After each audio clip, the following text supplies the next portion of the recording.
Hello everyone. अभी इस video में हम लोग कुछ इंटरेस्टिंग टॉपिक के बारे में बात करेंगे जो लोग प्रैक्टिकली काम करते फील्ड में उसके लिए बहुत यूजफुल है।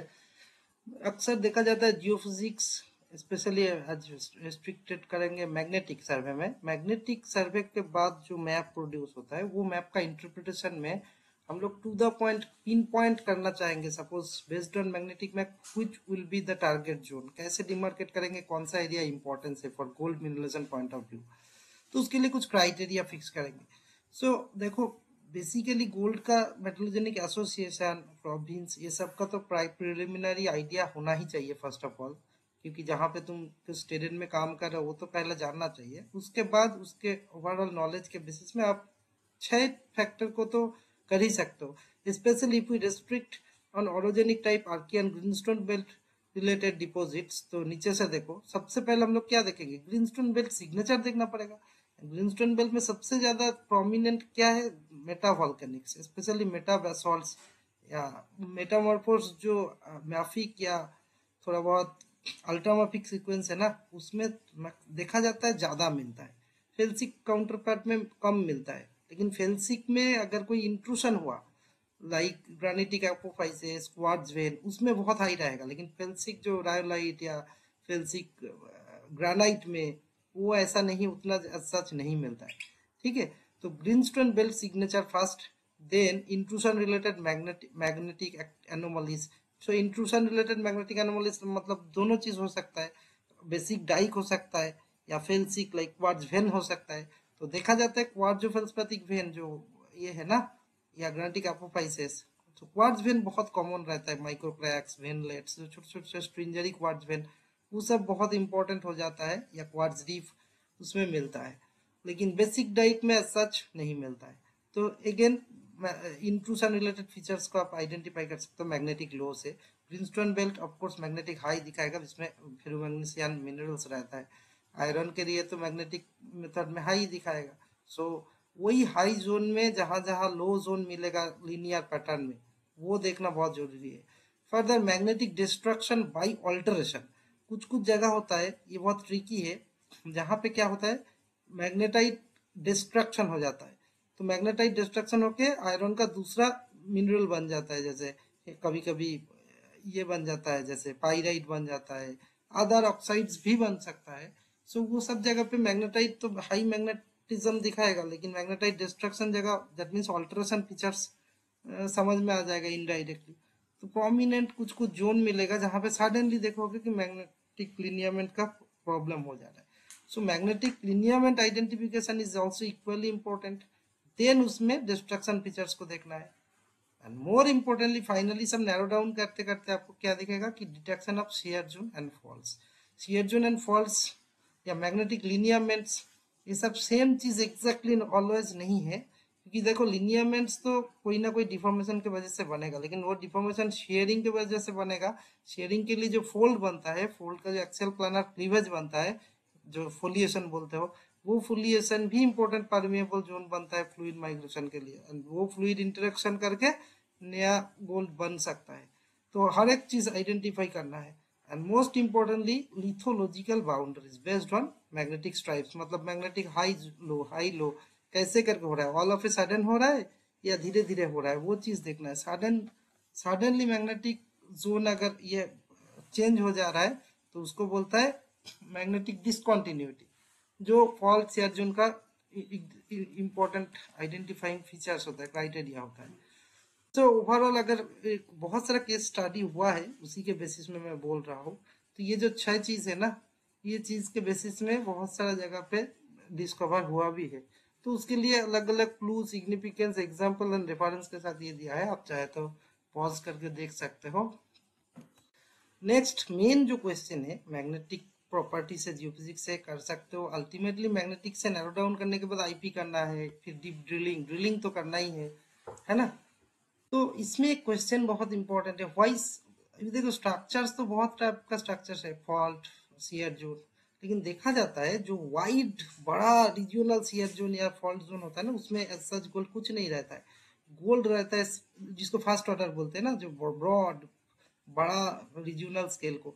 उसी का ब्रांच आउट जो होता है, स्प्ले होता है, जॉग्स होता है, छोटा छोटा एरिया में जो सब डिवाइड हो जाता है लोकल स्ट्रेस फील्ड के वजह से, वो सब स्मॉल फीचर्स में, जिसको हम लोग सेकेंड और थर्ड ऑर्डर बोलते हैं स्ट्रक्चर्स, हालांकि ये फर्स्ट ऑर्डर के साथ ही रिलेटेड है, लेकिन ये सेकेंड एंड थर्ड ऑर्डर जो लोकलाइज छोटा छोटा स्ट्रक्चर्स है ना, उसमें ज्यादा लाइक्लीहुड मिलता है, ज्यादा मिलता है गोल्ड। बड़ा स्ट्रक्चर्स में, रिजियोनल स्ट्रक्चर में ऐसा आप मान सकते हो नहीं मिलेगा। तो इसका कारण क्या है? देखो, फर्स्ट ऑफ ऑल हमको समझना पड़ेगा फर्स्ट ऑर्डर स्ट्रक्चर्स क्या है, second and third order structures क्या है, फोर्थ ऑर्डर भी हो सकते हैं। फर्स्ट ऑर्डर मीन्स जो रीजनल बड़ा स्केल में धीरे धीरे एरिया नैरो डाउन करो, एक बड़ा सा एरिया का जो टेक्टोनिक्स रिलेटेड बड़ा रीजनल फॉल्ट या शेयर जोन मिलेगा ना, वो फास्ट ऑर्डर। उसमें क्या होगा, वाइड जोन होगा, ब्रॉड फ्लूइड माइग्रेशन होगा, रीजनल स्केल आर्किटेक्चर है। सो इसका major shear zone fault zone में क्या होगा, कॉन्टिन्यूअस लो प्रेशर ग्रेडियंट होगा ना, कोई स्कोप नहीं मिलेगा। वाइड जोन मिडिल पार्ट में तो क्या, fluid and fluid and fluid, बीच में तो आपको तो कुछ ना कुछ रिडक्शन ऑक्सीडेशन मैकेनिज्म होना है, कुछ तो इंटरेक्शन होना चाहिए। तो सेकेंड एंड थर्ड ऑर्डर क्या हो रहा है, धीरे धीरे लोकलाइज हो रहा है, उसका वाइड विड्थ कम होता है, तो इजीली रॉक वाटर इंटरेक्शन का पॉसिबिलिटी हो जाता है, ज्यादा मिलता है ना, क्योंकि आपका जो वाइड फॉल्ट या फ्रैक्चर जोन में जो वाइड बहुत सारा फ्लूइड है, फ्लूइड मिडिल पार्ट में कोई इंटरेक्शन का पॉसिबिलिटी नहीं है ना, ओनली वॉल पोर्शन में मिलेगा मार्जिन में एज सच। लेकिन मार्जिन में इटसेल्फ अगेन फ्लूइड प्रेशर की वजह से नया नया स्मॉल स्मॉल प्ले स्ट्रक्चर्स बन जाने से क्या होगा, वो जो फ्लूइड है वो दिन एंड देयर रिएक्ट करेगा वॉल रॉक के साथ। तो अल्टीमेटली ऑक्सीडेशन रिडक्शन मैकेनिज्म बहुत इंपॉर्टेंट हो जाता है, oxidation reduction mechanism always important है ना। तो that is why splay bends jogs higher fluid flow reactivation localised alteration zone important होता है। तो localisation of fluid flow fast याद रखो, सबसे इंपॉर्टेंट है। लोकलाइजेशन मतलब क्या है, एक रीजनल फ्लूइड जो आ रहा है वो धीरे धीरे ब्रांच से घुस के कंट्री रोक के अंदर स्मॉल स्मॉल माइक्रो डोमेन में घुस जा रहा है। जितना डिटेल में माइक्रो डोमेन में जाएगा उतना क्या होगा, उतना धीरे धीरे धीरे धीरे फ्लूइड का टेम्परेचर भी कम हो रहा है और फ्लूइड का इंटरेक्शन ज्यादा हो रहा है वॉल रॉक के साथ, क्योंकि ये लिमिटेड एरिया मिल रहा है। Then and there wall rock के ऊपर प्रेशर से फ्लूइड प्रेशर कर रहा है और इसीलिए क्रैक डेवलप हो रहा है, और क्रैक में डीप्रेशराइजेशन की वजह से प्रेसिपिटेट भी हो जाता है। More favourable structural sites for gold precipitation again, जब कंट्री रॉक के अंदर छोटा छोटा ब्रांच आउट करके फॉल्ट का स्प्ले होके जॉग्स होके घुस रहे हैं, वो सब लोकलाइज फिनोमेना में क्या हो रहा है, स्ट्रक्चरल साइट्स प्रॉपरली मिल मिल जा रहा है ना। आपको वाइड एक नदी जैसा बहुत वाइड चैनल से फ्लूइड फ्लो ही होते रहेगा, उसको तो चांसेस ऑफ गोल्ड प्रेसिपिटेशन कम रहेगा। लेकिन जब अंदर छोटा छोटा जोन में घुस जाएगा तो बहुत केमिकली रिएक्टिव हो जाता है। And more over reactivation and structural complexity के बारे में सोचना पड़ेगा। देखो, एक वाइड जोन में जब टेक्टोनिक रिएक्टिवेशन होगा तो वाइड जोन के पैरेलल वाइड ही रहेगा ना, लेकिन जब मार्जिनल पार्ट में आओगे वही मेजर फॉल्ट का मेजर फॉल्टिंग जो इवेंट्स हो रहा है उसी के साथ रिएक्टिवेशन जब होगा, रिएक्टिवेशन के दौरान छोटा छोटा छोटा छोटा बहुत सारा extra additional micro cracks faults small scale में बनते रहेगा। ये सब स्मॉल जोन में क्या होगा, फ्लूइड और ज्यादा घुसेगा और ज्यादा घुसने से इमीडिएट वो लोग प्रेसिपिटेट हो जाएगा। And presence of alteration zones, देखो ऑल्टरेशन भी लाइकलीहुड कहाँ मिलेगा, आप जहाँ पे एक बड़ा सा मोटा सा फॉल्ट जोन है उधर ऑल्टरेशन कैसे होगा, ऑल्टरेशन के लिए कुछ चेंजेस चाहिए ना। ओनली क्या रहेगा, मेजर फॉल्ट जोन का बाउंड्री में ऑल्टरेशन होएगा, लेकिन स्मॉल एरिया में क्या होगा, इंटेंस ऑल्टरेशन हो जाएगा then and there. And that alteration भी बहुत सारा इंपॉर्टेंट रोल प्ले करता है ना इसके लिए, प्रेसिपिटेशन के लिए। So that is why second and third order structures like splays, branching falls, subsidiary shears, fold hinges, they represent small, more localized zones of deformation that intersect first order structures at low or high angle. And these structures tend to be more permeable because they act as conduits that focus fluids. Focusing of fluid is more important. Either without focus direct जाते रह रहा है first order structures में। सो concentrated areas में क्या होगा, focused होके interact करेगा वॉल रॉक के साथ, एंड देन गोल्ड प्रेसिपिटेट होने का लाइक्लीहुड बढ़ जाता है। सो इसीलिए आप जब कोई भी एरिया में बड़ा स्केल फीचर्स देखोगे, उसी के अलोंग आसपास में जो उसी के साथ रिलेटेड जो ब्रांचिंग है second and third order structure से, वो सब जोन को ये करना है। फोर्थ ऑर्डर में तो जाके बहुत माइक्रो क्रैक्स, छोटा छोटा छोटा छोटा पूरा स्टॉक वर्क जैसा ही बन जाएगा। साइज जितना घटेगा ना, बहुत सारा नंबर हो जाता है। तो वो सब फीचर्स बहुत इंपॉर्टेंट हो जाते हैं। अनदर लास्ट क्वेश्चन ये भी बहुत इंपॉर्टेंट है, why gold occurrence and grades gets higher along deeper part of the host structure.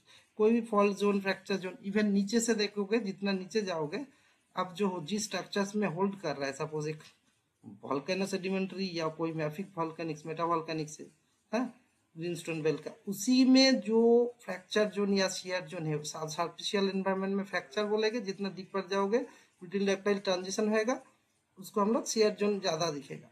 कुछ कुछ जगह पे डायरेक्ट शियर जोन एक्सपोज हो जाता है, because overlying area naturally previous structure का बेसिक कॉन्सेप्ट हमारा वीडियो भी है, उसमें देखने से फॉल्ट जोन जहाँ इरोडेड अवे हो जाता है, जहाँ पे आज शेयर जोन देख रहा हूँ उसके ऊपर में फॉल्ट जोन था, वो अभी प्रिजर्व नहीं है, ब्रिटल पोर्शन इरोडेड अवे हो गया, डक्टाइल जोन प्रिजर्व्ड है। जहाँ फॉल्ट देख रहा हूँ वो मीन्स उसके नीचे डिपर पार्ट में डेफिनेटली डक्टाइल शेयर जोन है, ठीक है। सो ब्रिटल डक्टाइल ट्रांजिशन जोन बहुत इंपॉर्टेंट हो जाता है, बिकॉज प्रेशर एंड टेम्परेचर, देखो एक मान लो एक सब अल्टीमेटली फ्लूइड क्या है, आइदर मैग्मेटिक और मेटामॉर्फिक। गोल्ड के लिए तो यही दोनों ज्यादा इंपॉर्टेंट है, सर्फिशियल को अभी के लिए छोड़ दो, वो ज्यादा इंपॉर्टेंट नहीं, क्योंकि गोल्ड तो सोर्स कहाँ है, नीचे से आ रहा है।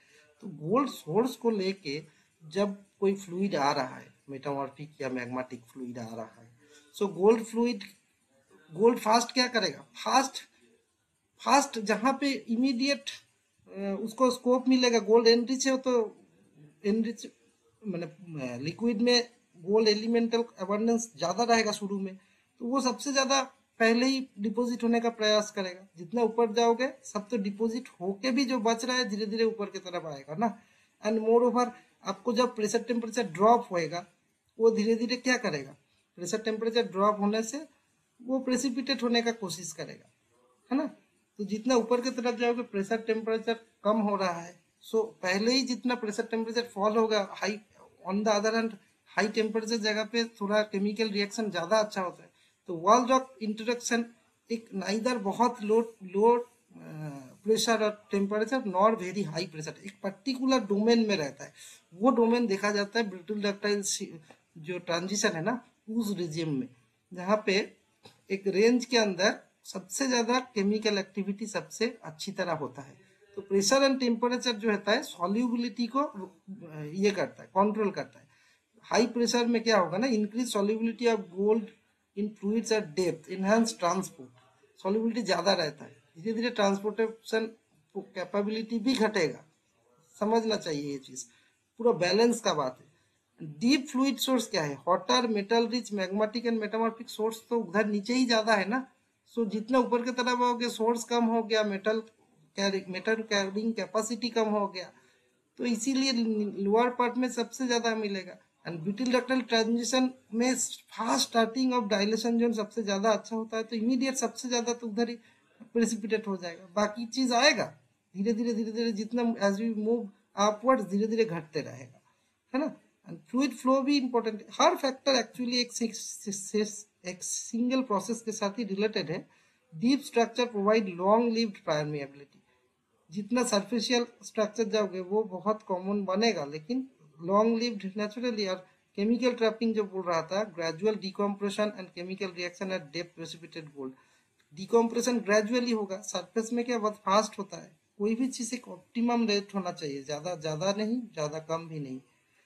एंड सबसे ज्यादा इंपॉर्टेंट है, deeper deposits are less affected by erosion when and weathering. So if you conclude this, आप जब गोल्ड एक्सप्लोरेशन में जाओगे, जनरली देखा गया है ना, आप टू 10 किलोमीटर में गोल्ड माइन है, तो किलोमीटर रेंज में सोचना है, मीटर रेंज में नहीं, ठीक है।